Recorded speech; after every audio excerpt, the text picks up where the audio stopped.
नमस्कार। आप सभी का हमारे YouTube चैनल में बहुत-बहुत स्वागत है। आज हमारे साथ बातचीत करने के लिए हैं सेहत के deputy director doctor Prabhat Kumar Sinha ji. नमस्कार डॉक्टर साहब। डॉक्टर साहब, आपका हमारे चैनल में बहुत-बहुत स्वागत है। डॉक्टर साहब, हम एक बहुत अहम विषय पे आपसे बातचीत करना चाह रहे हैं। पहला विषय तो ये है हमारा कि जो डीएचआर में आपने प्रपोजल सबमिशन करा, इसके बारे में। दूसरे विषय पे हम चर्चा करने चलेंगे नेशनल एसोसिएशन ऑफ इलेक्ट्रोहोम्योपैथी का जो गठन किया गया, इस विषय में। तो सर, पहले हम प्रथम विषय पे आते हैं कि डीएचआर में जो आपने प्रपोजल सबमिशन करा, वो आपने लास्ट मोमेंट पे क्यों करा, पहले क्यों नहीं करा? देखिए, बार बार ये क्वेश्चन आ रहा है कि सिन्हा इलेक्ट्रो होम्यो अनुसंधान केंद्र ने, इट मीन सेहक ने लास्ट समय में, मतलब एट द लास्ट टाइम, ये क्यों प्रपोजल सबमिट किया। हालांकि लास्ट समय में भी प्रपोजल हमारा सबमिट करने का कोई ऐसा उद्देश्य नहीं रहा था या कोई हमारी मंशा नहीं थी कि मैं लास्ट समय में ही करूं। शुरू से ही क्वेश्चन आ रहा था लोगों से, हमारे इलेक्ट्रोपैथिक भाइयों से, कि अगर सेहक के पास बहुत कुछ है तो वो इंटर डिपार्टमेंटल कमेटी को क्यों नहीं सबमिट कर रहा है। इसको लेकर हमारे मिनिस्ट्री से भी बहुत बार प्रेशर आया कि आप लोग क्यों नहीं जा रहे हैं, क्योंकि जब भी इंटर डिपार्टमेंटल कमेटी की मीटिंग होती थी और उसके मिनट्स तैयार होते थे तो वो मंत्रालय में जाता था उसका फाइल, और उस फाइल में देखा जाता था। तो सब कुछ होने के बाद भी सेहक का नाम उसमें तो होता नहीं था, क्योंकि सेहक ने प्रपोजल ही सबमिट नहीं किया था ऑनेस्टली। तो बार बार ये क्वेश्चन आता था कि सब कुछ किया गया है इतने दिनों तक जी, सेहत के कार्य को देखा है, मंत्रालय में देखा गया है, भारत सरकार ने देखा है, स्टेट गवर्नमेंट ने देखा है, उसके बावजूद भी सेहक ने अभी तक प्रपोजल क्यों नहीं सबमिट किया। तो एक बार मीटिंग हुई थी डिपार्टमेंट में, जिसमें डीएचआर, आईसीएमआर के लोग और हमारे मिनिस्टर साहब खुद भी थे उसमें मौजूद। उन्हीं की अध्यक्षता में वो मीटिंग हुई थी। हमारे आईडीसी के चेयरमैन डॉक्टर वीएम पटोच जी भी उसमें मौजूद थे मुख्य रूप से। उस मीटिंग को फेस किया गया था और उस समय सेहक ने अपना पहला प्रपोजल सबमिट किया।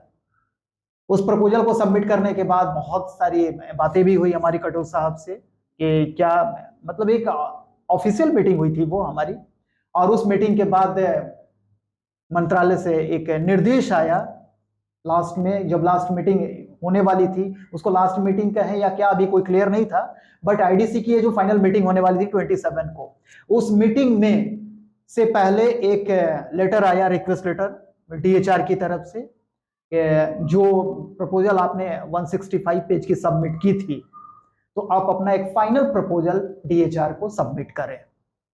और उसके लिहाज से ही हम लोगों ने, आपने वो प्रपोजल उसी डेट को सबमिट करा या बाद में सबमिट करा? नहीं, देखिए, एक्चुअली हमारा जिस समय लेटर आई थी हमारे पास, तो हमारी थोड़ी सी नेग्लिजेंसी कही जाएगी कि हमने उस लेटर को ऑन टाइम देख नहीं पाए। डीएचआर ने आपको कॉल करा था स्पेशली प्रपोजल सबमिशन के लिए? यस यस, लेटर आ चुका था, बट लेटर हम लोग उसको 6-7 दिन के बाद देखे अपने मेल पर। ऑफिशियल मेल को हमने डेली चेक नहीं किया, तो वहां से कॉल आया कि डॉक्टर प्रभात सेहक को एक लेटर गया है डीएचआर की तरफ से, तो आप प्लीज उस लेटर को पढ़ लें और उसका जवाब दे दें जितना जल्दी हो सके। फिर उस लेटर को देखा गया तो उसमें प्रपोजल की डिमांड थी। डेट जो था वो बिल्कुल डेडलाइन पे चल रहा था, तो हमने कहा कि जितना कम समय दिया गया है पॉसिबल नहीं है कि प्रपोजल को सबमिट किया जाए, क्योंकि प्रपोजल सबमिशन की एक तैयारी होनी चाहिए, और वो तैयारी तो थी नहीं हमारी। फिर उन्होंने कहा कि आपको कितना टाइम लगेगा, फिर हम कहा कि कम से कम टाइम लगेगा तो 8 से 10 दिन तो समय लग ही जाएंगे हमको सब अरेंज करने में। हमें बाहर से कोई चीज लेनी नहीं थी, सारे कुछ तो अरेंज थे अपने पास, बट फिर भी उसे हमें बुक बनाना, बाइंड कराना, सब कुछ करना तो था, प्रिंटिंग वगैरह, उसमें हमें 8 से 10 दिन का समय मांगा था। तो उन्होंने यही कहा कि आप एक काम करें कि उसकी सॉफ्ट कॉपी हमें दे दें 3-4 दिनों के अंदर में, जो भी डेट है, और आपको एक्स्ट्रा टाइम हम ये कर दे रहे हैं, आप हमको जाकर हार्ड कॉपी भी दे देंगे उस डेट में। और तब जाकर हार्ड कॉपी भी, फर्स्ट एडिशन जो थी हमारी, सौंपी गई उसके बाद। इट मींस आपने 2 एडिशन सबमिट करवाए थे वहां? यस, एक्चुअली पहली मीटिंग पोस्टपोन्ड हो गई थी जो आईडीसी की होने वाली थी। उसके बाद हम लोगों ने एक डीएचआर में मीटिंग की डायरेक्टर के साथ।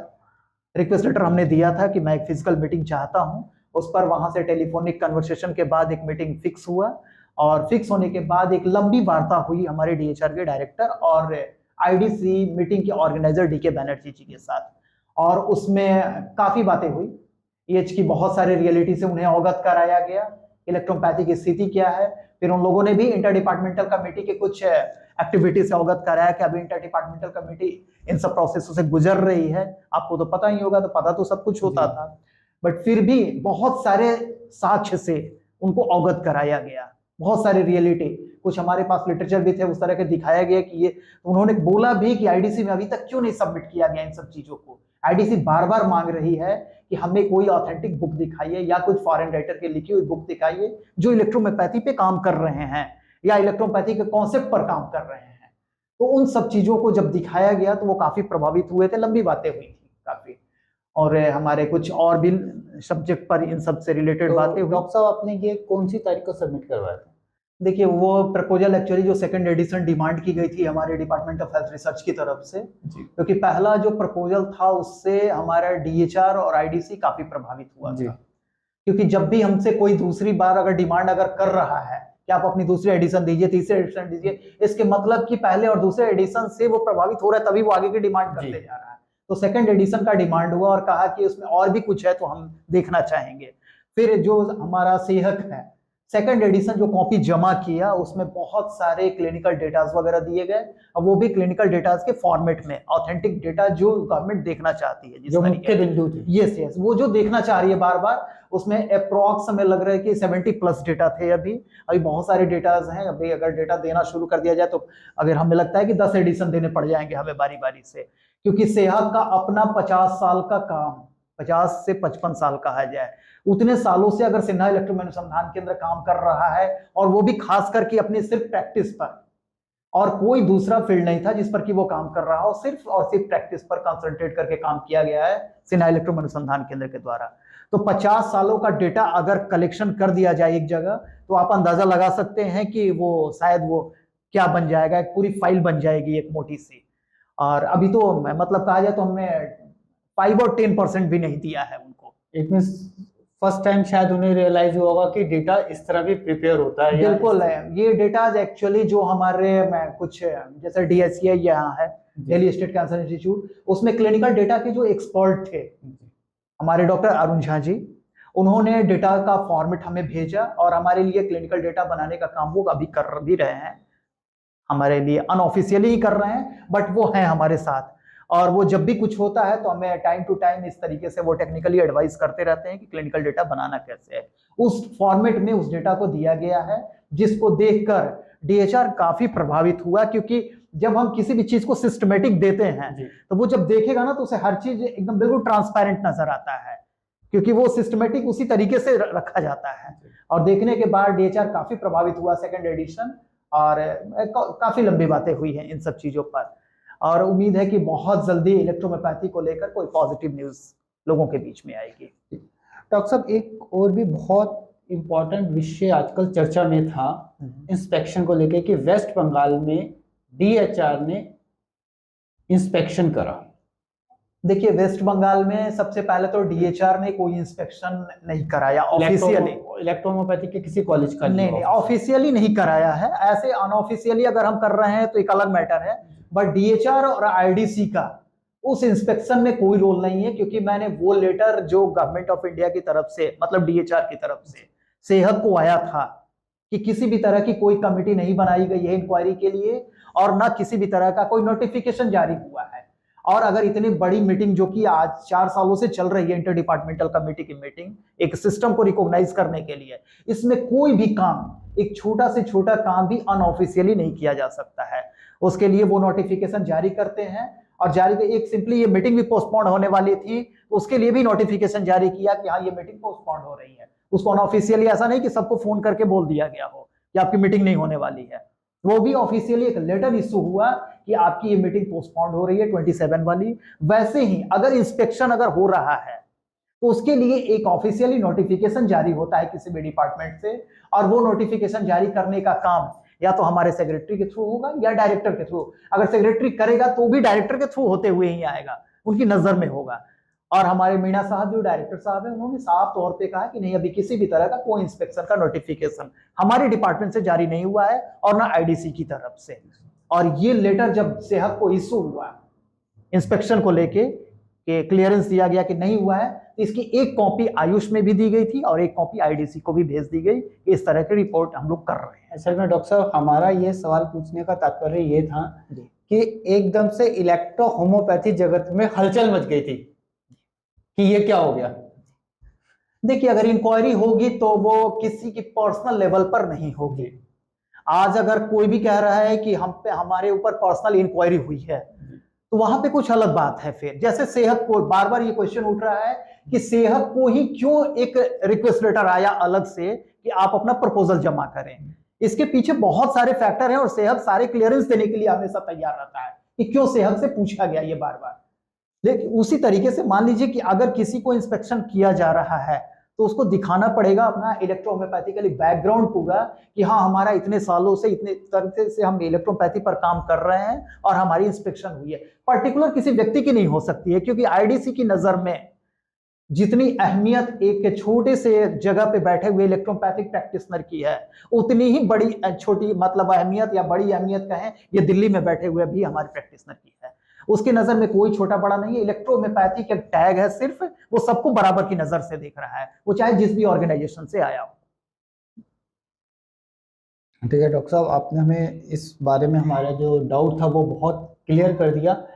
डॉक्टर साहब, एक सवाल और उठता है, जो आपने प्रपोजल जमा करवाया, इसका आपने कहा कि आपने जो आधार लिया था उसका इटली का लिया, तो हम ये जानना चाहेंगे ऐसा क्यों? क्योंकि नॉर्मली हम सुनते आ रहे हैं कि हम बार बार बातचीत करते हैं जर्मन की, इलेक्ट्रोहोम्योपैथी की बात करते हैं तो, लेकिन आप जो ये प्रपोजल जमा करवाया आपने उसमें इटली को बेस बनाते हो, इटली से स्पेशल बुक्स मंगवा के सबमिट करवाई हैं, तो इस पर थोड़ा प्रकाश डालिए आप। देखिए, जहां तक रही इटली की बात और जर्मनी की बात, ये हम सभी जानते हैं कि इलेक्ट्रोहोम्योपैथिक जो साइंस है वो इटली की है। हाँ। इसके फाउंडर भी इटली के हैं। वहां से होते हुए जर्मनी गई और जर्मनी से होते हुए पूरे देश में फैली, हमारे इंडिया में भी आई।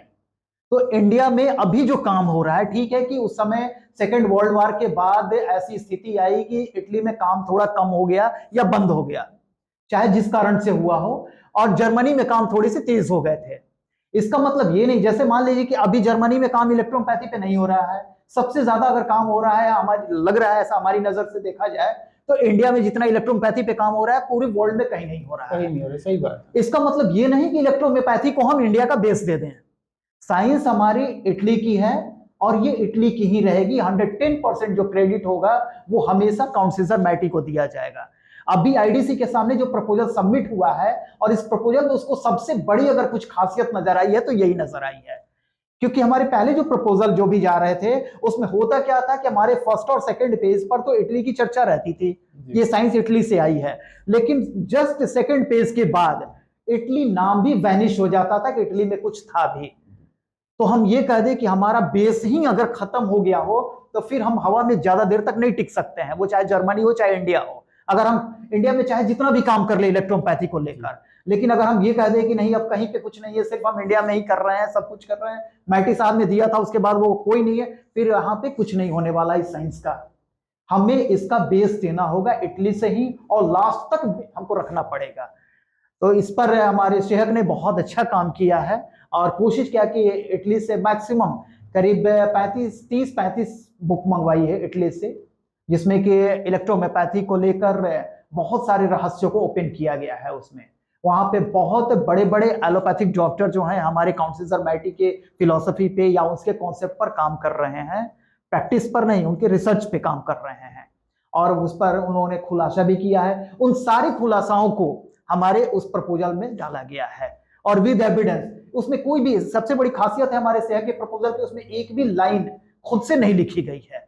उसमें जो भी दिया गया है उसका कहीं ना कहीं सोर्स है, कोई ना कोई रेफरेंस है। विदाउट रेफरेंस उसमें कोई बातें नहीं की गई है। उस दिन जो डॉक्टर मीणा साहब थे, हमारे डीआर मीणा जी, उन्होंने साफ कहा था कि डॉक्टर साहब आपके प्रपोजल की सबसे बड़ी ये खासियत रही है कि आपने कोई भी बात इसमें अपनी नहीं बोली है।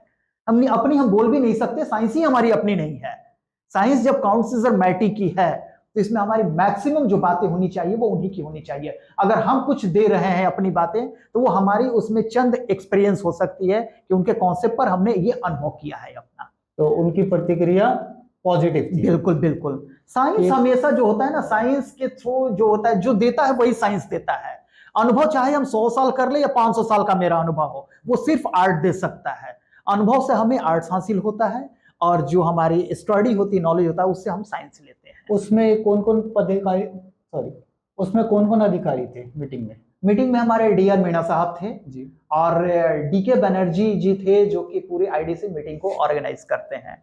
वो काफी टैलेंटेड हमें लगे, बातचीत से तो पता चल जाता है कि सामने वाले में क्या, या 4 सालों से इलेक्ट्रोमैथी की एक्टिविटी देख रहे थे तो उसमें भी बहुत सारी चीजों की स्टडी हो गई थी। लेकिन उस दिन मीटिंग में जितनी बातों को बताया गया उनको इलेक्ट्रोमैथी से रिलेटेड, तो उनको बहुत सारी चीजें उनको नहीं लगी। इवन मेडिसिन का डेमोन्स्ट्रेशन तक भी उस चैम्बर में दिखा दिया गया था, जिस डेमोन्स्ट्रेशन को लेकर शायद हमारे इलेक्ट्रोपैथिक में डाइजेस्ट नहीं हो पाता है, बट हमारे जितने भी मॉडर्न साइंस के साइंटिस्ट हैं या और जनरल साइंटिस्ट, उन सब लोगों ने उस डेमोन्स्ट्रेशन को अप्रिशिएट किया है अभी तक। वो चाहे हमारे डॉक्टर सेन पाठक जैसी शख्सियत हो या डॉक्टर एस.के. रमेश जैसी शख्सियत हो, जिनकी पूरी R&D ग्रुप दुबई में अभी शिफ्ट हुई है, जो एनर्जी साइंस पर काम कर रहे हैं। उन्होंने भी जब इसका डेमोन्स्ट्रेशन देखा था तो अप्रिशिएट किया कि डॉक्टर साहब ये साइंस बहुत ही ऊपर लेवल पे काम कर रही है। या हमारे CDRI के साइंटिस्ट हों, अभी CDRI के साइंटिस्ट जो हमारे, या तो आनंद पी कुलकर्णी जी जो हैं, वो वहाँ के साइंटिफिक डायरेक्टर, उन्होंने भी इस डेमोन्स्ट्रेशन को देखा, उन्होंने अप्रिशिएट किया। वहाँ के जितने भी HODs वगैरह हैं CDRI के, सब लोगों ने अप्रिशिएट किया है इसके डेमोन्स्ट्रेशन को देखकर कि नहीं ये अलग कुछ। डॉक्टर साहब, जैसा कि हमें ज्ञात हुआ है कि वो मीटिंग तो मेरे ख्याल से आधे घंटे के लिए थी, लेकिन 3.5 घंटे चली थी। यस, करीब करीब 2.25 घंटे वो मीटिंग चली थी। मीटिंग आधे घंटे की ही रखी गई थी, क्योंकि नॉर्मली जो मीटिंग होती है वो आधे से 1 घंटे की होती है। बट उस दिन वो सब्जेक्ट इतना इंटरेस्टेड हो चुका था कि हमें भी खुशी हुई कि मीणा साहब ने इतना हमें टाइम दिया इस चीज को सुनने के लिए। इट मींस ऐसा लगा कि इलेक्ट्रोहोम्योपैथी जल्दी रिकॉग्नाइज हो जाएगी। देखिए, पॉजिटिव है, सरकार भी पॉजिटिव है, आईडीसी भी पॉजिटिव है, बस हमें और पॉजिटिव होने की जरूरत है, क्योंकि साइंस हमारी है तो हमें मैक्सिमम अपने को पॉजिटिव लेकर चलना पड़ेगा और रियलिटी के करीब लेकर चलना पड़ेगा। डॉक्टर साहब, हम अपने अगले विषय पे आते हैं चर्चा के। नेशनल एसोसिएशन ऑफ इलेक्ट्रोहोम्योपैथी का गठन क्यों किया गया और इसका मोटो क्या है? देखिए, national association of electro homeopathy, association का काम ही, एसोसिएशन का नाम से ही लगता है एक संगठन। संगठन बनाने की जरूरत सिर्फ इसलिए पड़ी सेहत को, क्योंकि अब ये डेवलपमेंट को लेकर आगे बढ़ रहा है, सरकार के पास जा रहा है बार बार। और जहां तक रही इलेक्ट्रोहोम्योपैथी की बात, तो सेहत की कोई इंडिविजुअल प्रॉपर्टी नहीं है वो। अगर जहां गवर्नमेंट और सेहत के रिलेशन की बात है, तो गवर्नमेंट ने सेहत के काम को देखते हुए आज करीब 15 सालों से, अगर इसके काम को कहा जाए कि देख रहा है 10 साल 15 सालों से एवरेज, तो जितना उसने देखा है इंडिविजुअल सेहत को उसने बहुत कुछ दे दिया है। गवर्नमेंट ने इंडिविजुअल तरीके से अगर कहा जाए तो किसी व्यक्ति को रिकॉग्नाइज करना, तो सेहत को ऑलरेडी वो रिकॉग्नाइज कर चुका है। अब रही पूरी इलेक्ट्रो होम्योपैथिक सोसाइटी की बात, तो अगर इलेक्ट्रोपैथिक सोसाइटी की हम बात करें तो फिर हमें उस सोसाइटी को सामने लाना होगा कि नहीं, हमारी एक एसोसिएशन भी है जिसमें कि बहुत सारे इलेक्ट्रोहोम्योपैथिक चिकित्सक जुड़े हुए हैं इससे। और इस एसोसिएशन का एक खास मकसद भी है, क्योंकि एसोसिएशन तो काम कर ही रहे हैं, सभी का टारगेट तो एक ही है कि इलेक्ट्रोपैथी को रिकॉग्नाइज कराना है। लेकिन फिर भी अगर हम अलग अलग कुछ एसोसिएशन अगर बना रहे हैं, तो हर एसोसिएशन एक दूसरे से थोड़ा सा तो डिफर होता है, वो चाहे उसके काम करने के तरीके से या उसके सोच से, कि हमारी सोच कुछ ऐसी है इलेक्ट्रोपैथी को लेकर, कोई कहता है नहीं हमारी सोच कुछ ऐसी है, तो लेकर दो, लेकिन टारगेट दोनों का एक ही होता है कि हमें इस सिस्टम को रिकॉग्नाइज कराना है। उसको लेकर नेशनल एसोसिएशन ऑफ इलेक्ट्रोहोम्योपैथी गठित किया गया है, और इसके भी अपने विचार और अपनी सोच है, उद्देश्य भी अपना है कि हमें करना क्या है। तो डॉक्टर साहब, थोड़ा आप आइडिया देंगे कि क्या उद्देश्य है? क्योंकि जैसा कि आपने बताया था कि हम ये भी बताना चाह रहे हैं ये साइंस इटली की है जी, चले इटली की ओर, शायद आपने नारा दिया था, तो हम इसके बारे में थोड़ा जानना चाहेंगे। देखिए, सरकार को सेहत से काफी उम्मीद है, क्योंकि सरकार ने सेहत को ऑलरेडी अप्रिशिएट किया है। इसके इंडिया का इकलौता ऑर्गेनाइजेशन है सिन्हा इलेक्ट्रो अनुसंधान केंद्र, जिसे हम सेहत कहते हैं, जिसको कि गवर्नमेंट ऑफ इंडिया ने हो या गवर्नमेंट ऑफ स्टेट ने हो अप्रिशिएट किया है इसके काम को देखते हुए। इलेक्ट्रोहोम्योपैथिक वर्क को अप्रिसिएशन लेटर दिया, उसमें खास करके उसमें परमिशन लेटर भी दिया कि आप पूरे देश में निर्बाध रूप से आप काम करें। निर्बाध का मतलब बिना किसी बाधा के, तो जस्ट लाइक एक हमारे लिए एक परमिशन लेटर भी हुआ वो, और वो डिपार्टमेंट की तरफ से आया था मेरे पास। वो देने का मतलब है कि गवर्नमेंट को सेहत से बहुत काफी उम्मीद है। अगर वो एक प्रपोजल मांगा, उसके बाद सेकंड एडिशन मांग रहा है, इसके मतलब उसके जो उम्मीद है वो बढ़ते जा रही है। अगर वो बढ़ रही है तो सेहत का भी एक फर्ज बनता है कि उसकी उम्मीद पे खरा उतरे वो। और आई थिंक ये भी उम्मीद है कि वो जल्दी वो रिकॉग्नाइज करने की भी मूड में है। बिल्कुल, गवर्नमेंट तो इतना पॉजिटिव है कि अगर रियलिटी सामने उसके आ जाए, आज जो हम बार बार कहते हैं कि 4 साल वक्त लग गया, 3 साल वक्त लगा या 5 साल लगा, हम जब तक रियलिटी उसके सामने नहीं रखेंगे तो ये 4 साल क्या 40 साल भी वक्त लग सकता है। लेकिन इसके लिए हम गवर्नमेंट को बिल्कुल दोषी नहीं दे सकते हैं, क्योंकि वो बैठी है हमें मान्यता देने के लिए ही। अगर उसका इस तरह का मनसा कुछ होता मान्यता न देने का, तो इंटर डिपार्टमेंटल कमेटी बनाने की कोई जरूरत ही नहीं थी। वो कमेटी ही बनाई है कि हमें वो समझे उसके, क्योंकि बिना समझे हुए रिकॉग्नाइज नहीं करने वाली है। हम चाहे जितना भी उसे समझाने की कोशिश करें, लेकिन वहां पर इतने टैलेंटेड लोग बैठे हुए हैं कि हम जरा भी इधर उधर से समझाने की कोशिश करेंगे तो भले ही वो इलेक्ट्रोमैथेटिक नहीं समझ रहे हैं, बट वो हमारी भाषाओं को और हमारे तरीकों को समझ जाएंगे कि हमें थोड़ा सा डाइवर्ट करने की कोशिश की जा रही है। इसीलिए 4 साल का वक्त लगा है। लेकिन रियलिटी जिस दिन उन्हें पता चल जाए, एकदम बिल्कुल टू डॉट हमारे पास जो मैं ढूंढ रहा था वो आ गया, फिर रिकॉग्निशन में बिल्कुल टाइम नहीं लगेगा। आईडीसी अपनी रिपोर्ट सबमिट करेगी मंत्रालय को, और मंत्रालय पूरी तरह से पॉजिटिव बैठी है इसको सिस्टम को रिकॉग्नाइज करने के लिए, और सेहत वही काम करने के लिए अपना प्रयासरत है। डॉक्टर साहब, आपने हमें बहुत अच्छी जानकारी दी और हमें उम्मीद है आप ये जो प्रयास कर रहे हैं, आपके इन प्रयासों से और बाकी ऑर्गेनाइजेशन भी प्रयास कर रही हैं, जी जी बिल्कुल, सभी के प्रयासों से और स्पेशल आपको बुलाया गया, ये बात तारीफ काबिल है। और इस प्रयास से इलेक्ट्रो होम्योपैथी जल्दी रिकॉग्नाइज होगी और जितने भी इलेक्ट्रो होम्योपैथ हैं उनमें ये खुशी की लहर आएगी कि हम भी अब रिकॉग्नाइज सिस्टम में हैं। थैंक यू डॉक्टर साहब, इंटरव्यू देने के लिए। आपने अपना कीमती समय हमें दिया, इसके लिए आपका बहुत बहुत धन्यवाद। आप सभी दर्शकों का भी बहुत बहुत धन्यवाद। नमस्कार।